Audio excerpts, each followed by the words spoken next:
আসসালামু আলাইকুম এভরিওয়ান। বন্ধুরা, আজকে আপনাদের জন্য খুবই প্রয়োজনীয় একটা ভিডিও নিয়ে চলে এলাম। দেখতেই পাচ্ছেন এই যে আমি কতগুলো ফুলকপি এবং বাঁধাকপি কিভাবে সারা বছর ফ্রোজেন করে রাখবো সেই রেসিপিটা আপনাদের জন্য শেয়ার করলাম। তো বন্ধুরা, আমি কতগুলো ফুলকপি আমি আমার পছন্দ মতো কেটে নিয়েছি। এগুলোকে কেটে ধুয়ে সুন্দর করে পরিষ্কার করে নিয়েছি। আপনারা আপনাদের প্রয়োজন অনুযায়ী এই ফুলকপিটা কাট করে নিতে পারবেন। তো এগুলোকে আমি ফ্রোজেন করে কিভাবে রাখবো সেটা আপনাদের সাথে শেয়ার করব। তো আমি চুলার মধ্যে একটা বড় পাত্রে পানি ফুটাতে দিয়েছিলাম, পানিটা ফুটে গেছে। এখন এর মধ্যে সামান্য একটু খাবার সোডা দেব, এই ধরেন হাফ চা চামচেরও একটু কম। তো খাবার সোডাটা দিয়ে আমি পানির সাথে একটু ভালোভাবে মিক্সড করে নেব। যখন পানিটা আবারও ভালোভাবে বলক চলে আসবে তখন এই ফুলকপিগুলো এর মধ্যে ছেড়ে দেব। ফুলকপিগুলো ছেড়ে দিয়ে একটা স্প্যাচুলা বা একটা খুন্তির সাহায্যে এটাকে একটু নাড়িয়ে দেব, যাতে করে পানির সাথে ফুলকপিটা ভালোভাবে মিশে যায়। ঢাকনা দিয়ে রাখবো যতক্ষণ পানিটা ফুটে না উঠবে। দেখুন পানিটা কিন্তু ফুটে গেছে। এখন আর বেশি সময় এটাকে পানির মধ্যে রাখা যাবে না, তাহলে নরম হয়ে যাবে, কালার নষ্ট হয়ে যাবে। দেখতেই পাচ্ছেন আমি একটি ছাঁকনি চামচ দিয়ে এভাবে তুলে নিচ্ছি। তো চুলাটা কিন্তু আমার হাই হিটে ছিল। ফুলকপিগুলো তুলে নিয়ে এখন এই যে বড় সাইজের একটা বাঁধাকপি আমি কুচি করে ধুয়ে রেখেছিলাম সেটাকে দিয়ে দিচ্ছি। এখন কিন্তু আমি আর কোনো খাবার সোডা অ্যাড করি নাই, আগে যে ফুলকপির জন্য অ্যাড করেছিলাম ওইটাই যথেষ্ট।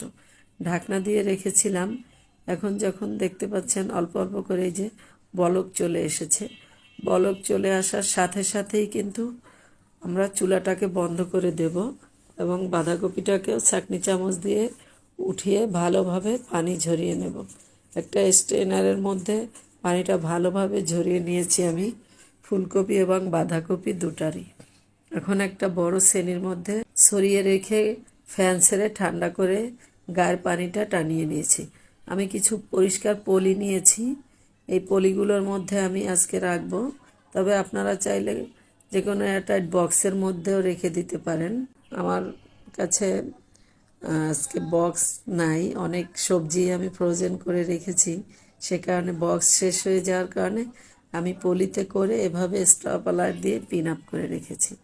এভাবে রাখলে কিন্তু ফ্রিজে যাদের জায়গা কম তাদের জন্য সহজ হয়। তা আমি দুইটা পলিতেই ফুলকপিগুলোকে আমি এভাবে স্টোর করে নিয়েছি। এবার বাঁধাকপিগুলোকেও পলির মধ্যে ভরে নেব। এই বাঁধাকপিগুলো দিয়ে বা ফুলকপিগুলো দিয়ে আপনারা যে কোনো পাকোড়া বা ভাজি করে বা মাছ দিয়ে রান্না করে সবভাবেই খেতে পারবেন। তো যখন এই শীতের সিজন চলে যাওয়ার পরে এই সবজিগুলো খুব অ্যাভেলেবেল থাকবে না এবং দামও বেড়ে যাবে, তখন কিন্তু আমরা এগুলো বের করে নানাভাবে রান্না করে খেতে পারবো। তো বন্ধুরা, কেমন লেগেছে আপনাদের কাছে আমার আজকের ভিডিওটা কমেন্ট করে জানাতে ভুলবেন না। ভালো লাগলে লাইক, কমেন্ট এবং শেয়ার করে দিবেন এবং চ্যানেলটাকে ফলো দিয়ে সাথে থাকবেন। ইউটিউব থেকে দেখে থাকলে চ্যানেলটাকে সাবস্ক্রাইব করে একটা লাইক করে দিবেন। এতক্ষণ সাথে থাকার জন্য সবাইকে ধন্যবাদ।